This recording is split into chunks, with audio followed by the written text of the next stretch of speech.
Hey Freunde, ja, mein Name ist Dennis, aka Fragrance Dog immer noch auf Sylt und es ist frisch, aber hier im Norden ist das normal. Hier ist eine steife Brise, würde ich mal behaupten. Und ich möchte euch heute 4 Düfte, die ich nicht mit habe, ich habe sie in Hamburg natürlich, von Maison Alhambra vorstellen, und zwar aus der Philos-Reihe. Das haben sich einige gewünscht und das mache ich jetzt. Ich habe auch alle 4, ich werde sie einblenden. Ich habe einfach gedacht, ich mache das hier draußen, weil es ist auch mal schön, was draußen zu machen. Und zwar fangen wir mal mit dem Pura an. Ja, Pura, da könnt ihr euch ja vorstellen ungefähr, wie der Duft riecht. Es sind alles, ich muss es erwähnen, Dupe-Zwillinge. Und normalerweise wollte ich auf diese ganzen Sachen nicht eingehen, aber ich muss es in dem Fall machen, weil ihr wolltet das wissen, ob sie wirklich dicht rankommen oder nicht. Ihr kennt ja die Story mit Dupes und kauft die, Dog, du musst das kaufen, du musst dies kaufen. Ich stehe immer zum Original, aber ich kann auch nicht immer nur alle anderen Düfte kaufen. Die habe ich jetzt nochmal und ich werde es jetzt euch mal erklären, ob sie gut sind. Also Pura ist natürlich sehr ähnlich den Erba Pura von Xerjoff, das muss man sagen, und sie muss schon sagen, wirklich sehr gut gemacht. Also sehr dicht dran. Vielleicht hat er nicht ganz die Süße, sondern eher so ein bisschen frischer. Also wer den Erba Pura zu süß findet, der kann auf jeden Fall zu den greifen, allerdings nach einer Stunde. Der Duft hält übrigens 8 Stunden, 8 bis 9 Stunden.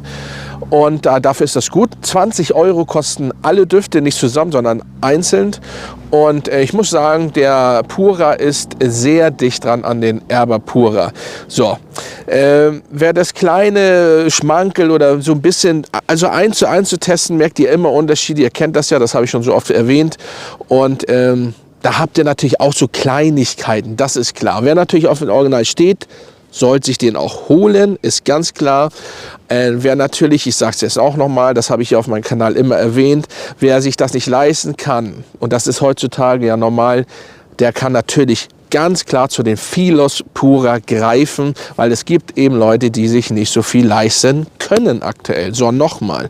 So, dann kommen wir zu den Rosso, das ist der rote, ja, und ganz ehrlich, ja, ihr ratet doch mal, wie ähnlich oder zu wem der ähnlich sein soll, und zwar zu den Baccarat Rouge 540 von MFK. Und ich muss auch sagen, aktuell, das, was ich im Kopf habe, ich habe ihn einmal getragen, ist er für mich der beste Baccarat Rouge Dupe. Also, wenn ihr einen richtigen, ich meine, die sind alle gut. Ihr kennt ja den von Carlin, den habe ich letztes vorgestellt. Das ist auch für 6 €, der ja vergriffen ist überall bei Rossmann etc. Ist wirklich nice. Aber der Rosso, der ist so gut gemacht. Natürlich den Eau de Parfum, das ist schon der Wahnsinn. Mehr muss man eigentlich auch gar nicht zu den Rosso sagen. Also der ist schon wirklich gut. Dann kommen wir zu den Centro. Centro ausgesprochen, eingeblendet, sieht ähnlich aus wie der Pura.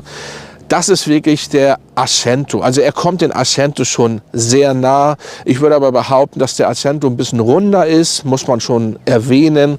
Und, aber ich habe die Blumigkeit, die leichte Süße. Also wer den Erba Pura nicht mag oder meinetwegen den Pura nicht mag, der kann zu den Accento greifen oder eben zu den Centro. Da kommt man ganz durcheinander.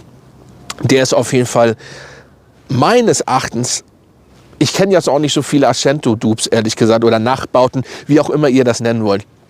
Ich muss aber schon erwähnen, dass der wirklich gut geworden ist. Und auch hier, also bei den Rosso hatte ich es vergessen, der hält so ungefähr auch seine 9 bis 10 Stunden. Und der Centro ist so bei 6 bis 7, 8. Das ist aber beim Original ehrlich gesagt auch nicht besser, bei mir jedenfalls nicht. Wie gesagt, ist auch sehr nah dran, aber ihr habt, wenn ihr 1 zu 1 das macht, schon ein paar Unterschiede in der Qualität. Auch natürlich eine feine Nase merkt auch die Qualitäten.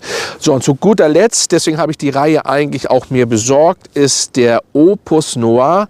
Das ist oder er soll, als ich vorher gelesen habe, sehr ähnlich sein den Opera von Xerjoff. Und das ist einer meiner Lieblingsdüfte, das wird auch bleiben. Und ich muss sagen, wo ich das erste Mal den Opus Noir, mein Gott, gesprüht habe, muss ich sagen, wow.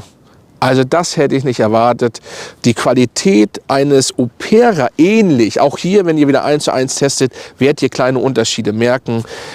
Aber für den Autonormalverbraucher müsst ihr euch immer so sehen, ist das Ihr riecht das, wenn ihr an einen vorbeigeht, wird derjenige nicht sagen, ach warte mal, du riechst nach Opera. Nein, könnte doch der Opus sein. Das wird nicht passieren. Nochmal, es ist richtig gut nachgemacht. Und wenn man sich überlegt, dass der 20 € kostet und die Haltbarkeit liegt bei 10 Stunden, jedenfalls bei mir, jede Haut ist anders, muss ich schon sagen, wow, kann ich nur sagen. Also alle 4 kann ich sagen, wow. Ich muss aber auch dazu sagen, 1:1 habt ihr immer so ein bisschen Qualität, ich wollte sagen Engpässe, ist ein bisschen Quatsch, aber ihr merkt schon natürlich dann ein bisschen das Tiefere, das ein bisschen gereiftere bei Surfschaft ist natürlich noch ein bisschen anders. So, aber ich stelle euch die vor für die Leute, die nicht so viel Money in Portemonnaie haben oder in der Geldbörse, wie auch immer.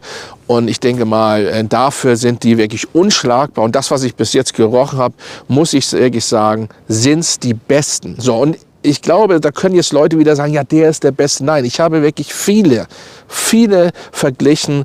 Zum Beispiel am Mais von Baccarat Rouge. Ich weiß nicht, wie viel Baccarat Rouge ähnliche Düfte ich gerochen habe. Und ich habe die beiden Originale. Original bleibt Original. Nochmal für die Schlaumeier da draußen. Das ist einfach so. Ich habe nie was dagegen gesagt, werde ich auch nicht. Aber Fakt ist, dass der Rosso richtig gut gemacht ist und auch die anderen. So, also Filos von Maison Alhambra solltet ihr auf jeden Fall mal testen. Und ja, ich werde jetzt erstmal das Wetter noch ein bisschen genießen, auch wenn es kalt ist. Jetzt geht die Sonne unter und dann denke ich mal, sehen wir uns bald wieder. Also reinhauen.